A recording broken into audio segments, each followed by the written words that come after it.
today I want to talk about troubleshooting and retention issues with the Hyaluron pen. I hope that the information in this video will either just confirm that what you know is correct, or hopefully you learn something new from it, or maybe you can even just contribute to the information. I feel like this treatment is still relatively new and there is a lot to be learned, and videos, tutorials, support groups, these are wonderful platforms to utilize in order to increase your knowledge on the Hyaluron pen. So a lot of people are struggling with retention issues. I think that a lot of people don't actually even know what the retention should be, like what is good or what is bad retention with the Hyaluron pen. So I thought, let me just do a quick video on my take on retention. So firstly, it's really important to understand how the Hyaluron pen works and that it does require layering.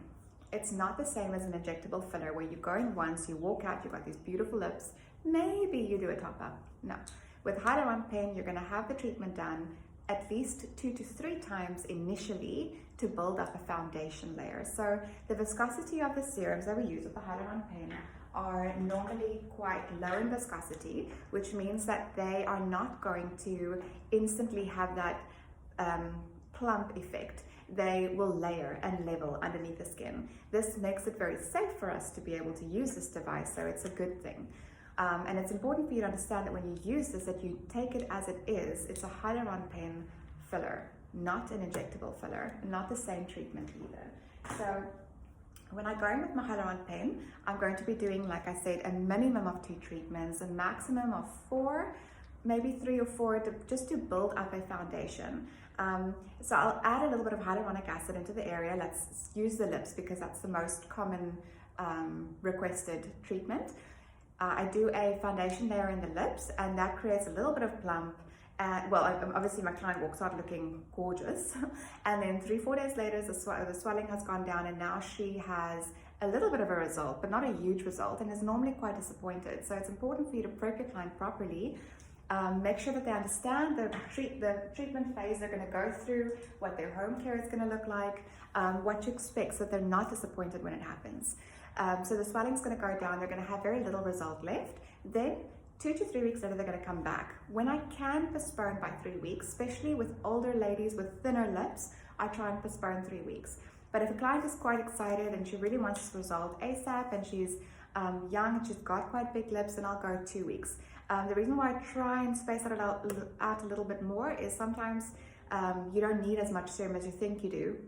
And injecting too much serum in a short space of time can lead to lumps and bumps, which also can just be massaged out, but still you want to avoid it if you can.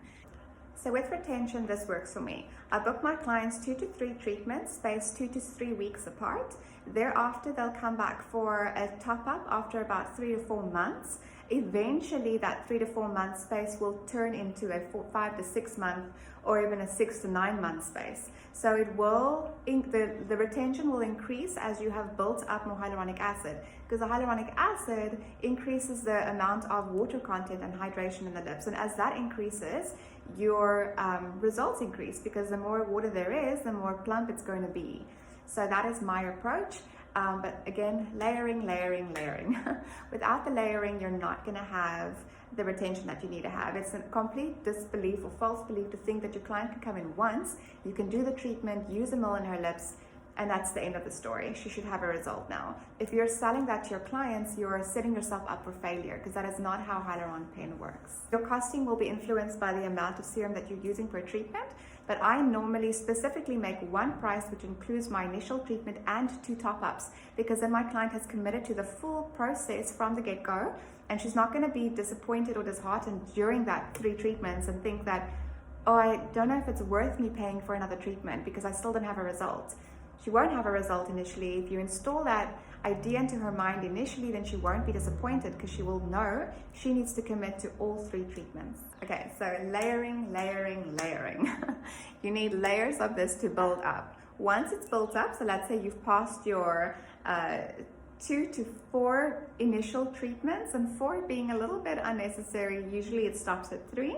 They come in after about 3 or 4 months with the first top-up. But thereafter it goes to 5 to 6 months. Thereafter it can even push to 8-9 months. But it's not even always necessarily the same. Every client will break down the filler differently. So their lifestyles play a huge role. Hydration, hydration, hydration. Layering, layering, layering. Hydration, hydration, hydration. Remember those two things with Hyaluron Pen. You can't get away from it. Those things influence this treatment massively. Layering for retention and hydration for retention. I even give my clients a rehydrate sachet to take home to try and install in their minds they have to drink water. And if they say, but I drink a lot of water, and you look at their skin and you can see that they're dehydrated, explain to them that if their lipid barrier is broken or compromised, that basically doesn't matter how much water they're drinking, they're not able to absorb and retain the water. Things like, or something like Rehydrate has electrolytes in it, so that's going to help restore that lipid barrier and now helping the absorption to take place with the water. So hydration, hydration, hydration. But if your client also lives a lifestyle where she's got poor nutritional habits, she's a smoker, she has a lot of caffeine, a lot of alcohol, maybe sits in an aircon all day and does not constantly put back that hydration. Like after every cigarette, is she having, I don't know, a liter of water? So, okay, so put it into perspective for them. If they're not the right candidate for the treatment, then don't go ahead with the treatment. They're going to be disappointed and you're going to be disappointed. And the most common situation that I deal with is my students pulling their devices away too quickly. When you, okay, so you take your device, you set, 99% of the time I'm working at 0.02 millimeters, set my device, I push my button, and then I wait about 4 to 5 seconds. So I'm going to play you a video where you can hear how it takes 4 to 5 seconds for that serum to penetrate all the way through the lip. Then I massage and then I release. If you are pulling the trigger and immediately removing your pen, which is a very common mistake made by beginners, you are not going to get the serum into the lip where you should. It's going to lie quite superficially, definitely leaving behind a lump or a bump. 1, 2, 3.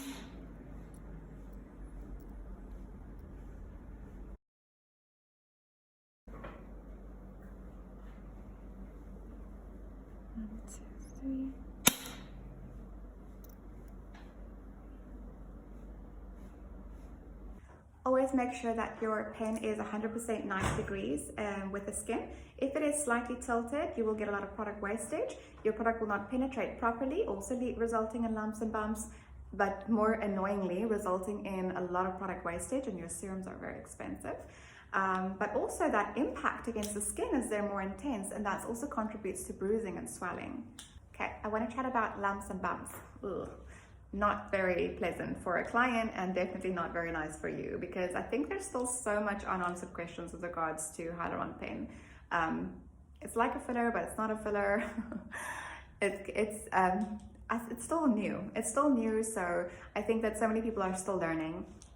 And unfortunately, a lot of people are learning not properly.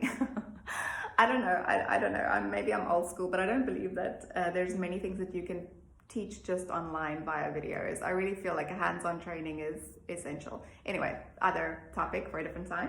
Okay, so lumps and bumps, most of the time that is caused to filler being implanted superficially. That can be due to not pocketing. It can be due to too much pressure against the skin, creating like you're pushing it against almost bone, teeth. It's too hard. You're pushing too hard. That also contributes to bruising and swelling, but that'll kick back some of the product. Like I said, pocketing is really important. That prevents it from happening. And also, too much serum can contribute to lumps and bumps. So that's why you go a 2 to 3 step process.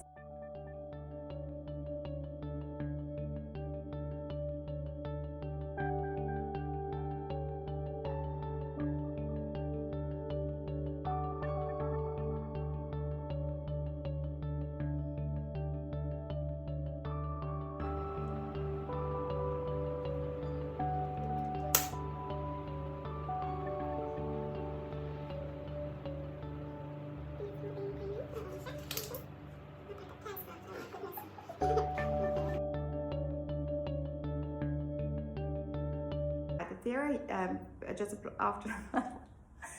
after you've applied the filler,